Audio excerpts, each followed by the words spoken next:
Bonjour tout le monde, merci pour l'invitation. Donc, on m'appelle Farid Obra, mi sort la Saline Léo, chemin l'évêque, chemin d'eau.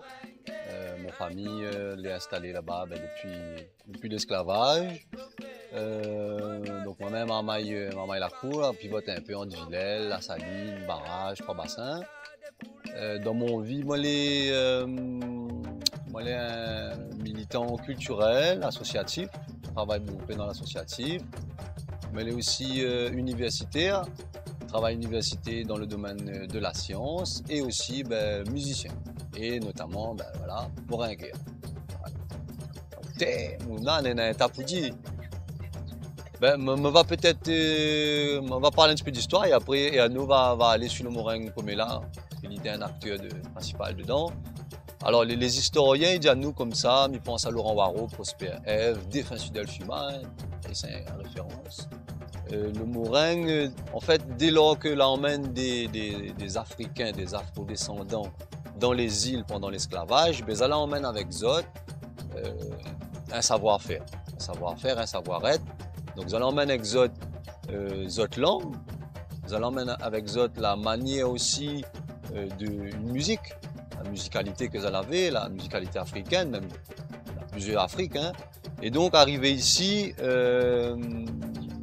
les esclaves, ils essayent, ils tentent de reformer en fait des objets culturels sur l'île de la Réunion.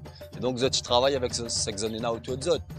Donc le rouleur par exemple, les instruments, c'est des instruments que les fait avec de matériaux d'ici, mais dans une logique africaine.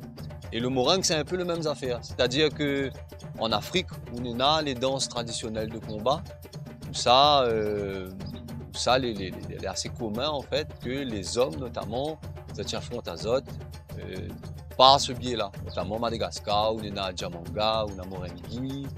En Angola, où il y avait la danse du zèbre, l'ancêtre de la capoeira, et plein d'autres que moi je ne connais pas, que je n'ai pas encore mis au jour. Et donc, le bon ancêtre esclave, les afro-descendants, quand ça arrive ici, ils en ont ça en tête.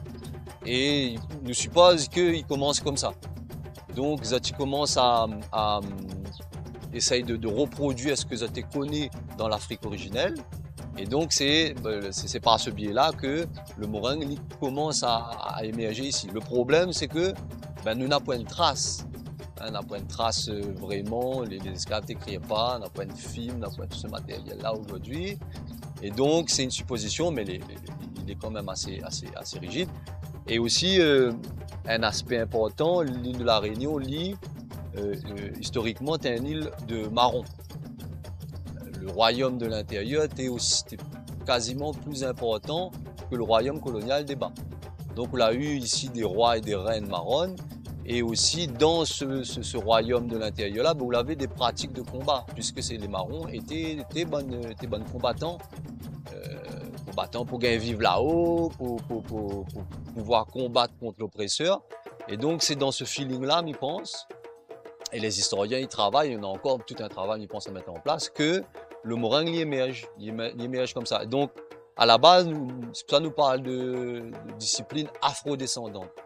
C'est un affaire qui vient de l'Afrique, clairement. L'Afrique, et comme je dis, l'Afrique, ils mettent Madagascar dedans. Hein. Et après, il créolise. C'est ça aussi la magie du meringue. Donc, tous les ethnies qu'on a ici, Malgache, Nyamban, Makwale, Afrique de l'Ouest, etc., tout le monde y met à pratiquer un petit peu ce l'art-là. Et après, il arrive jusqu'à donc la fin de l'esclavage, l'abolition de l'esclavage, jusqu'à la départementalisation, où ça là, c'est l'art du petit peuple. Les anciens disent à nous, par exemple, avant 1946, tous les hommes en âge de force, ils pratiquent le meringue. Ils pratiquent le meringue pour amuser les autres. Voilà, des miséreux. Donc, jusqu'à la départementalisation, c'est une discipline qui est partagée par le peuple et qui vient de l'Afrique. Et après, la modernité arrive, et là où on a un effacement du meringue. Socialement, il disparaît des mémoires parce qu'il est dépeint comme une affaire brutale. Alors, dépeint par les médias coloniaux, racistes de l'époque. Hein. Il faut remettre en contexte. Nous, les avant 46, la société, les très miséreuse, la Seconde Guerre mondiale, où on a une société qui est vraiment inégalitaire. Et là, le Moringue, il est dépeint comme un nervi. Souvent, il est utilisé par la politique pour protéger, pour les coulisses de Moon, ce genre de choses. Et aussi, ben, c'est des brigands. Hein. C'est des brigands parce que les ronds, les rencontres, tout ça là, et où on a des coupures de la presse de l'époque. Où ça, il dit, ben voilà, il y a eu une risque à Saint-Benoît, où ça, on avait des moringueurs violents, alcoolisés. Donc, en fait, ils peignent les affaires comme quelque chose de très négatif. Et ce phénomène-là, on retrouve à lui aussi dans toutes les zones où ça a l'afrodescendance au Brésil aussi, les capoeiristes, les dépeints comme des gens mauvais. Et donc, ici, ben, Banaï efface ça. Ça dit. Avec la modernité aussi arrive, les gens, ils veulent passer à autre chose, un petit peu, ils veulent mettre de côté ce passé un peu douloureux. Et donc, il disparaît dans les années 1960. Et il réapparaît